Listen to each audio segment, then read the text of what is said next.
Alright, I'm making a video on my snowblower. Season's over. Yeah, it's back to winter actually now. Last week we had 70-degree weather for a few days, and now tonight it's going to be down to 16.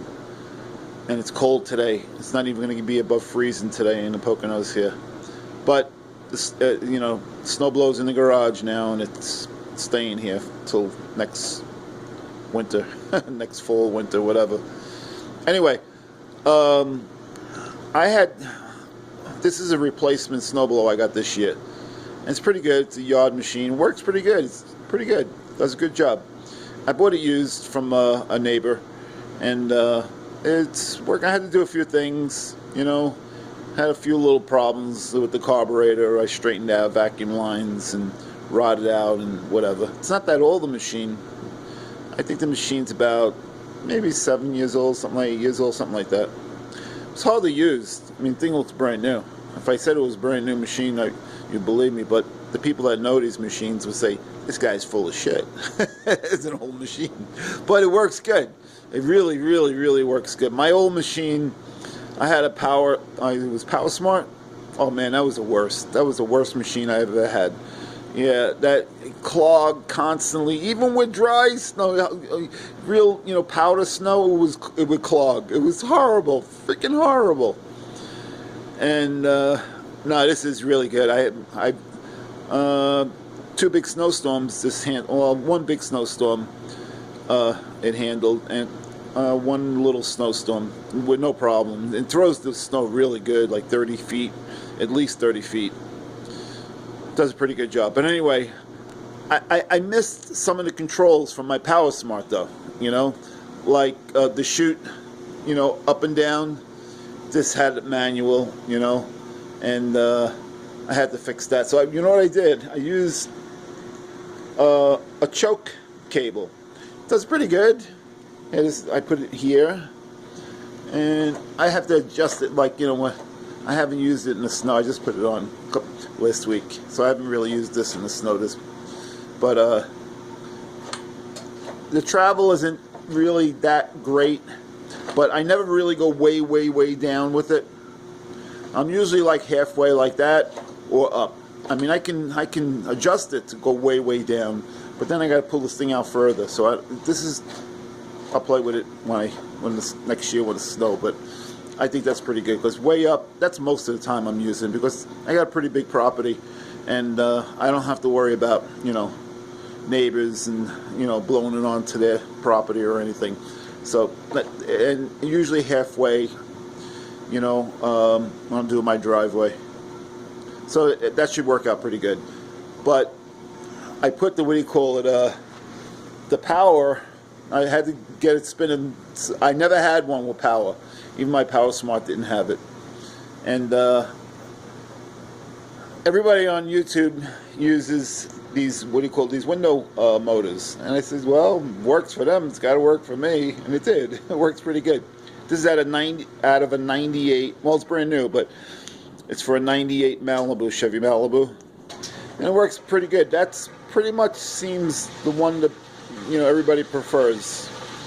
I hope I'm doing laundry, and I got my furnace going. It's cold. I hope this comes out all right. But yeah. So my welding really needs a lot of work. And I have good welders too, decent welders, And I have a stick welder. I have a MIG welder, and I suck. I totally suck at welding, but I guess the job done. I mean, all I do is repairs. I don't fabricate stuff or anything like that. So for just repairs and tack and stuff, I get by, So I did this, and I painted it black, so you're not really going to see the job. I grinded it all down, so it's fairly smooth anyway now. But the thing is, it's sturdy. It's sturdy as a rock. And it works nice. Look how nice this works.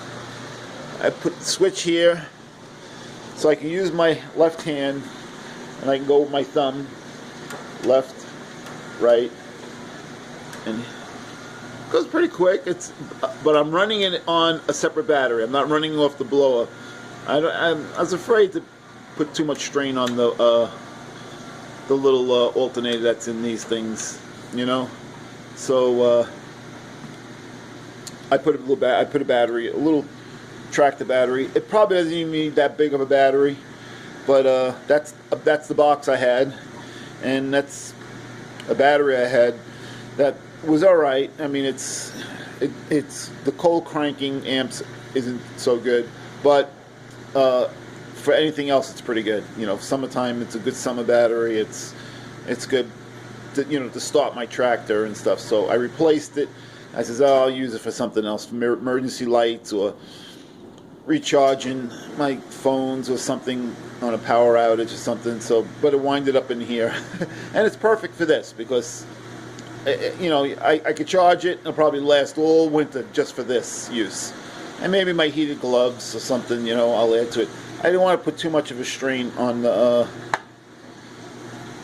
the engine alternator on these things. It's not that much. I have a light, emergency lights. I put emergency lights down here. I don't know if you can see that.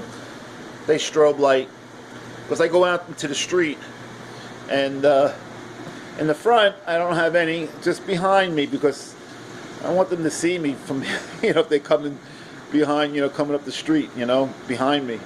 In the front, the headlight's always on, so they can't miss me. So I had to have something.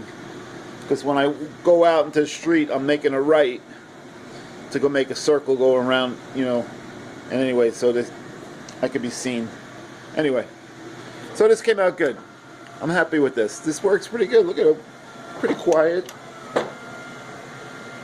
See, you can't go. It doesn't auto stop though.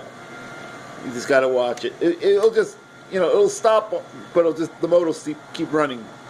It'll, that little thing, that little gizmo down there will just keep spinning, and the auger the chute won't turn.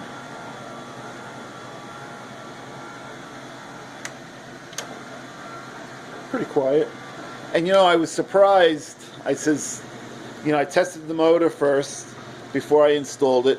I did a nice job. I'd weld this bracket onto the original bracket that comes out for the, for the spinner.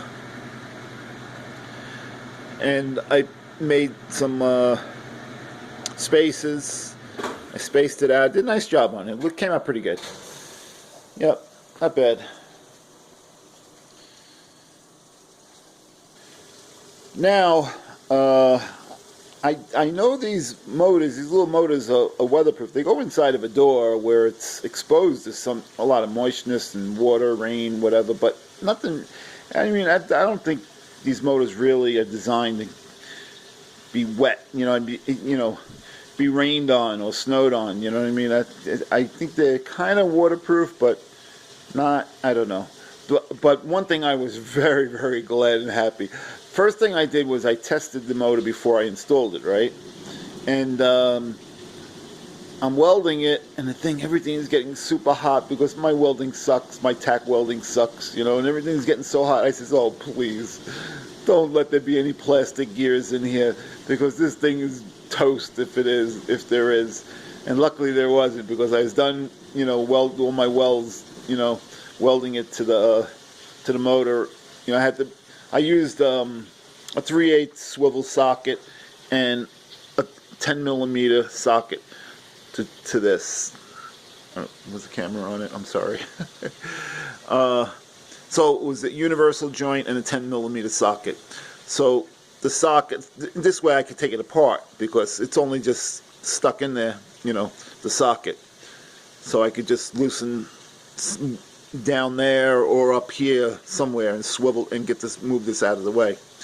Take it apart if I had to, for any reason. So, like I was saying, they're not really designed to get a lot of, be in the weather.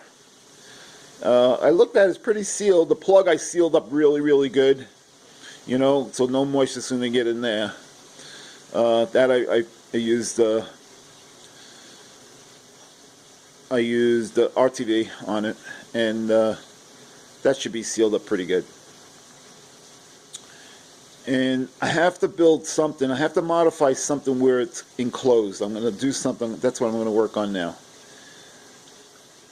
When this is, when it's snowing outside, I don't know if that can get you know, an inch or a couple inches of snow on it like that. You know, I don't think so. So I'm gonna try to make some kind of, fabricate some kind of cover for it.